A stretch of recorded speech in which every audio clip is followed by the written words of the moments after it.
Madam ಅವ್ರಿಗೆ, Veena madam ಅವ್ರಿಗೆ, ವೇದಿಕೆ ಮುಂದೆ ಕೂತಿರೋ ತಾವೆಲ್ಲ ಶಿಕ್ಷಕರಿಗೆ, ಹಾಗೆ ಈ ಕಾರ್ಯಕ್ರಮದ ಕೇಂದ್ರಬಿಂದುವಾದ ವಿಶೇಷ ಚೇತನ ಮಕ್ಕಳಿಗೆ ಬೆಳಗಿನ ಶುಭೋದಯಗಳು ಹಾಗೆ ಶಿಕ್ಷಕರ ದಿನಾಚರಣೆಯ ಶುಭಾಶಯಗಳು ಕೊಡ್ತಾ ಇದ್ದಾರೆ.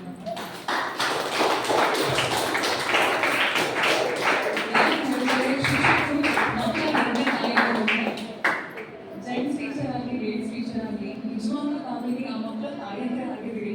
ಯಾಕಂದ್ರೆ ನಾನು ಮತ್ತೆ ಪ್ರಶಾಂತ್ ಅವರು ಮಾತಾಡ್ತಾ ಇದ್ವಿ, ನಾವೆಲ್ಲ ಹೆಸರು ಕರೆದಾಗ ವೆಲ್ಕಮ್ ಮಾಡ್ಬೇಕಾದ್ರೆ ಹೂಕೋಲಿಗೆ ಮಕ್ಕಳು ಬಂದಾಗ ಬರೀ ಕ್ಲಾಸ್ ಬಂತು, ಅದೇ ಅವ್ರ ಟೀಚರ್ಸ್ಗಳನ್ನ ಕರೆದಾಗ ಊಟಿಗೆ ಬಂತು. ಅಂದ್ರೆ ಇವ್ರು ನಾರ್ಮಲ್ ಮಕ್ಕಳಿಗಿಂತ ಏನು ಡಿಫ್ರೆನ್ಸ್ ಇಲ್ಲ, ಇವರು ನಾರ್ಮಲ್ ಮಕ್ಕಳೇ, ಅವರು ಎಂಜಾಯ್ ಮಾಡ್ತಾರೆ, ಅವ್ರಿಗೂ ಸ್ಕೂಲ್ ನೇಚರ್ ಅರ್ಥ ಮಾಡ್ಕೊಳ್ಳಿ ಗೊತ್ತಾಗ್ತಿದೆ.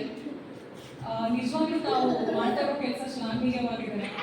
ನಿಜವಾಗ್ಲೂ ಆ ಮಕ್ಕಳ ಎರಡನೇ ತಾಯಂದ್ರು ನೀವು ಅಂತ ಹೇಳಿ ನನಗೂ ಖುಷಿ ಆಗ್ತದೆ.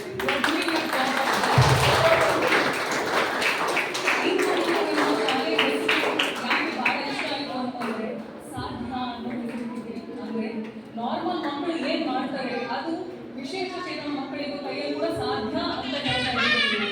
ಈ ಹೆಸರು ಬಹಳ ಚೆನ್ನಾಗಿದೆ. ಇದೇ ರೀತಿ ಈ ಹೆಸರಿಗೆ ತಕ್ಕಂತೆನೆ ನೀವು ಯಾರು ಎಜುಕೇಶನ್ ಕೊಡ್ತಾ ಇದ್ದೀರಿ ಆ ಮಕ್ಕಳು ಏನಾದರೂ ಒಂದು ಸಾಧನೆ ಮಾಡಿದ್ರೆ ಈ ಸಾಧ್ಯ ಶಾಲೆಗೆ ಒಂದು ದೊಡ್ಡ ಹೆಸರು ಬರ್ತದೆ. ಹೆಸರು ತುಂಬಾ ಚೆನ್ನಾಗಿದೆ. ಅದಕ್ಕೆ ತಕ್ಕಂತೆ ತಾವೆಲ್ಲ ಕೆಲಸ ಮಾಡ್ತಿದ್ದೀರಿ ಅಂತ ನಾವು ಹೇಳೋಬೇಕಾಗಿಲ್ಲ, ನೀವು ಎಜುಕೇಶನ್ ಕೊಡ್ತಿರೋ ಮಕ್ಕಳೇ ಹೇಳ್ತಾ ಇದ್ದಾರೆ. ಹೀಗಾಗಿ ನಮ್ಗೆಲ್ಲರ ಕೆಲಸ ಅದ್ಭುತವಾದದ್ದು. ಹಾಗೆ ಮೇಡಮ್ ಹೇಳಿದ್ರು ಸಮಾಜ ಸುಧಾರಣೆಯಲ್ಲಿ ನಮ್ಮ ಒಂದು ಪಾಲಿದೆ ಅಂತ. ನಮಗೆ ಎಷ್ಟು ಪಾಲಿದೆಯೋ ಈಕ್ವಲ್ ಪಾಲ್ ನಿಮ್ಮಲ್ಲಿಯೂ ಇದೆ, ನಿಮ್ಮಗೂ ಇದೆ. ಯಾಕಂದ್ರೆ ಮನೇಲಿ ತಾಯಂದ್ರು ಮಾಡೋ ಕೆಲಸಗಳನ್ನ ತಾವೇ ಮಾಡ್ತಾ ಇದ್ದೀರಿ. ಅವ್ರ ಡೈಲಿ ಆಕ್ಟಿವಿಟೀಸ್ ಇಂದನೂ ಹೇಗೆ ಮಾಡಬೇಕು ಅನ್ನೋದು ನೀವು ಹೇಳ್ಕೊಡ್ತಾ ಇದ್ದೀರಿ ಅವರಿಗೆ. ಸೊ ನಿಮ್ಮ ಈ ವರ್ಕಿಗೆ ಬೆಲೆ ಕಟ್ಟಲಿಕ್ಕೆ ಆಗೋದಿಲ್ಲ.